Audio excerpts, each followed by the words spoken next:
Y'all better pay attention. H is going to show you how to set these gears up. Stick around.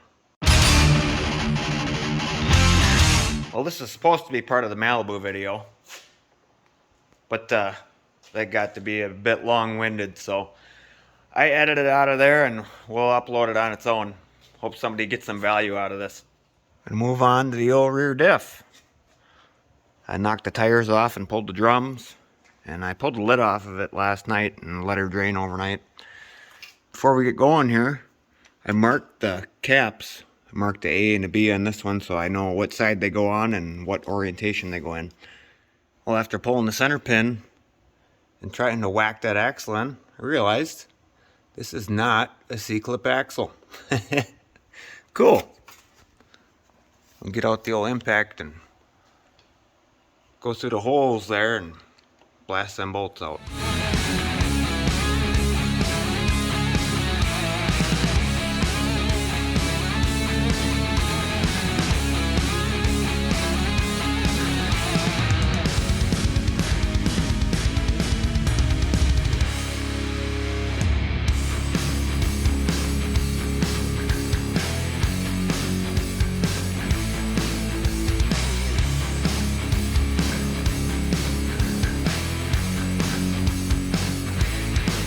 Well, here's a little tip. You stick that cover back on there with a couple bolts before you blast that pinion out with the air hammer, and it doesn't go launching across the shop into your Buick hood. It's our factory 307 gear set and open carrier. That's all going bye-bye. We are going to need this old pinion yet for a minute, though. Here's what we got going in. Fresh Yukon Duragrip limited slip. A set of 373 gears and a brand new bearing and install kit. So the reason we need this old pinion here is I'm going to pull this head bearing off and see what shim is underneath here. 9 times out of 10 that'll get you, if not spot on, really close to where you need to be. A couple thou each way depending on the gear set manufacturer or whatnot. But yeah, I'll use my handy dandy puller tool here. If you're not doing them all the time, it's probably not worth buying, but this is really a slick tool. You can get her done with a gear puller and a press if you need to, or just a standard gear puller, I guess. But, I'm knocking on the door of probably close to, I don't know, somewhere between 50 and 100 ring and pinions I've done here. So, yeah, it was worth the investment.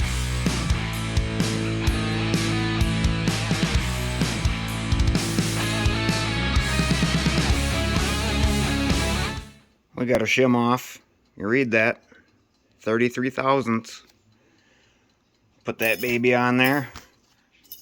There was some sort of coating on these bearing journals. I chucked it in lathe quick and spun her with a piece of Scotch-Brite. Got all that crap off there so the bearings go on better. And this ring gear had kind of a dinger in it right there. So I stoned her off. There was a pretty bad high spot. So we got her flat. Bearings are in the toaster oven. I'll try to drop them on there. Sometimes they drop right on all the way. And if they don't, I'll finish them off in the press.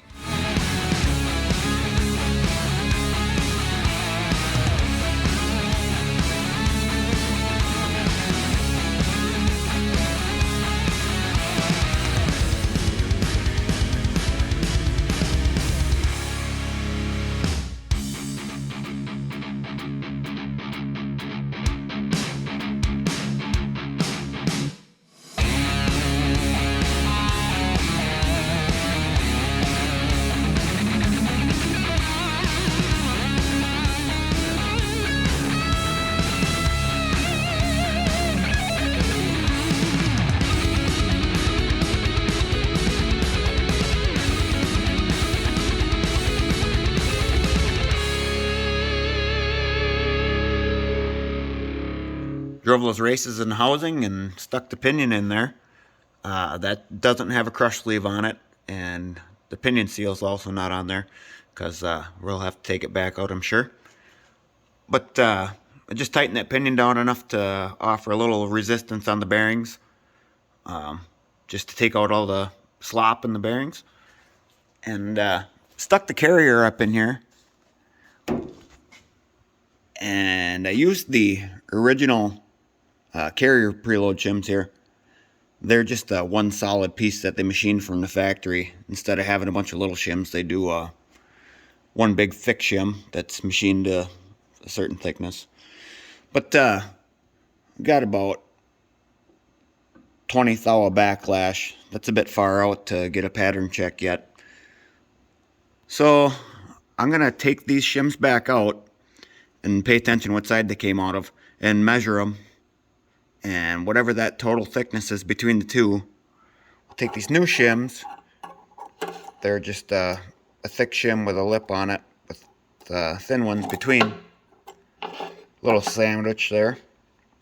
But I use that total thickness and maintain that to keep our preload on the carrier. And I'll probably take, off the bat, I'll probably take 10 thou off of this side, probably 5 off of this side, and put it on that side to try and shift that carrier over that little bit and take up some of that gear lash. So I measured both of these factory shims. Ironically, they're both the exact same thickness. I don't know, think they could machine one like that again if they tried, but I subtracted 10 thou out of the stack, but it will not go in there. And I got to looking here, and look at that. The new shims are way bigger OD than what the factory one is, so that's not going to work. Luckily, I dug through my inventory. I found a set of shims out of a 7.5 inch 10 bolt, and them are the ones we need, so pays to have some junk laying around, I guess. Alright, we got our shim situation figured out. I took 10 off this side and put it on that side with the shims that fit in there, torqued the caps, and we are dialed. We're at about 8 thousandths, 8.5, 9, somewhere in there. So the 10 thou shim stack was the proper guess. Let's hit her with the old gear schmear and do a pattern check. Survey says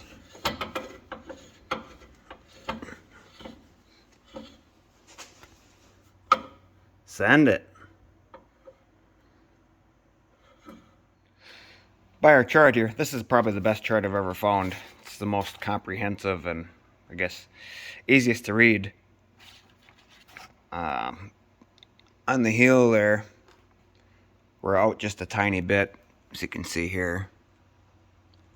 And we're basically centered here on the coast side. We could go a couple thou deeper with the pinion shim, but by experience, when you're that close, doing any shim changes will probably just throw it off in the other direction. So, we're going to run it. Well, we're going to dive in a little bit deeper here in this pattern and do a little mansplaining. Since people think it's voodoo or black magic or whatever. But as I was saying, it looks like we're a little bit to the rear on the drive side and basically centered on the coast side. Pushing that pinion into the housing further, and I think the thinnest shim available in that kit is 5 thousandths. And if we did that, I think that would push this one out off of our pattern, and this one will probably be too far in, because I think 5 thou is just too much to go. So basically the pinion depth gets you centered on the gear tooth. If you're in too far, like this, it got cut off when I printed it, but thicker shim required, that means the pinion's got to come out of the housing further to get this tooth centered on, or get this wear pattern centered on the tooth. And this one's to the inside, that you would want that offset a little bit more to the outside, and vice versa. If you're flip-flop the other way, you want to go back into the housing further, and that pattern's going to go, and they're both going to line up when you get in the right spot. You'll be centered on both sides of the tooth. I guess that's the best I can explain it in a nutshell. The main lesson here is you don't need any frickin' top secret pinion depth tools that clamp in the journals and measure to the head of the pinion. You don't need any of that crap. Save your shims, see what they are, measure them, whatever, and that'll get you in the ballpark. gear manufacturing's come a long way in the last 10 years, and they're very consistent with one another. So I've got the carrier pulled back out. It's on my cart here, and we'll give you a real time on how to do this crush sleeve. Take our old nut off, discard that. Our yoke off of there.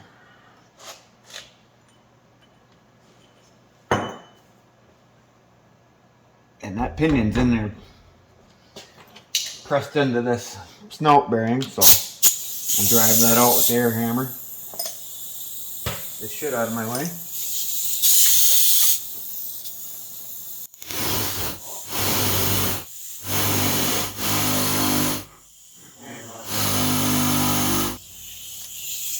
And when the air hammer won't do it, we get out our old lead hammer we made out of a Turbo 350 input shaft.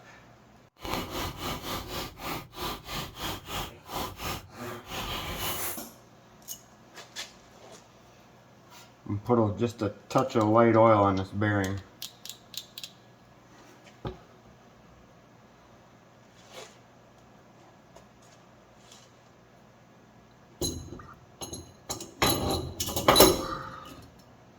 Put our new crush sleeve on.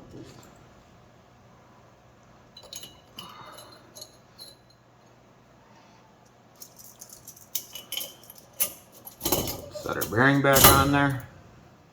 And pinion seal. A little anaerobic gasket maker I'll smear around the perimeter of this seal.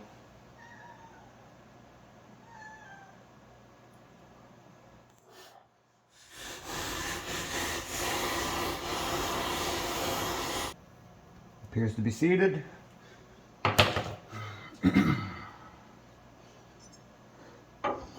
Yoke. Washer. Red Loctite. Big old gob. The bigger the gob, the better the job. And our new pinion nut.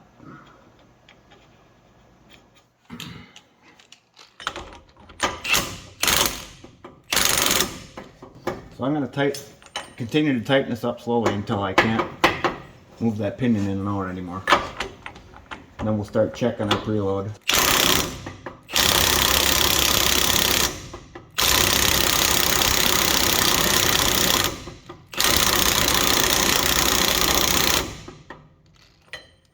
Some more jam.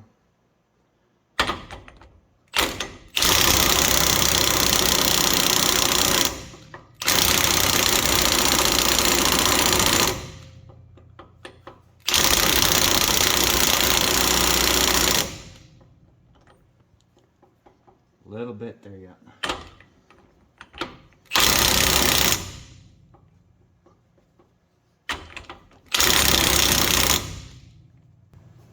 Now we've taken up all the end play out of the bearing. You can tell already that that's not enough preload. We need 14 to 19 inch-pounds on a new bearing, 6 to 8 on a used set. And yeah, we're not even moving the beam yet. You need a beam style torque wrench to do this, 1/4 inch drive, and all the adapters. No.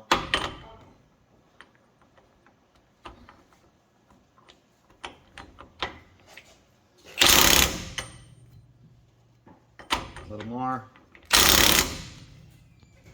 Strategy is just sneak up on this, because if you go too far, you're taking it apart and putting a new crush sleeve in it.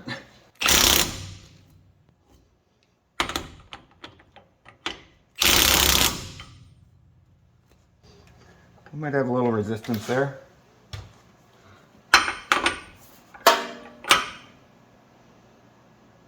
That right there is 10 inch-pounds. So we need just a whiff more. And it's not, it takes a little bit more to get it moving. It's not breakaway torque, it's rotational torque, so it might stick a little bit and then go. And that's why we put a little bit of oil on there to help things get moving. So, one little zap yet and we should be good. Hopefully not too much. If you're within a couple foot-pounds, you go over just a touch. Well, she'll either burn in or she'll burn out.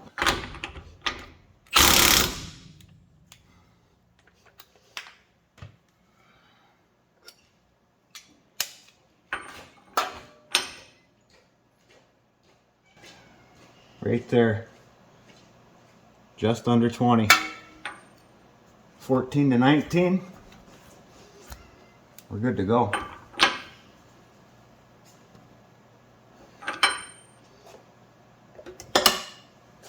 And that's how you do a crush sleeve. Well, we got her all back together here and we got a tight spot. It won't roll through. Looking at this here. And right there. Big old dinger on a tooth. Man, this gear set's been through the mill. They were not very nice to it. I'll probably have to hit that with a grinding stone out here on the edge. It's not going to hurt anything. Way better to leave a little low spot than a high spot there. See, I just kissed the edge of this tooth here and this one here with the roll lock grinder. The pad rolls through no problem now, and that's not going to cause any issues because it's not even in the contact pattern. So we're good to go. We're too far to turn back now. Well, that's a wrap for this rear end. Slap the cover on and put some oil in it and she's done. Hopefully that took some of the mystery out of it for some of you guys that are on the fence about trying it yourself. Thanks for watching. We'll see you next time.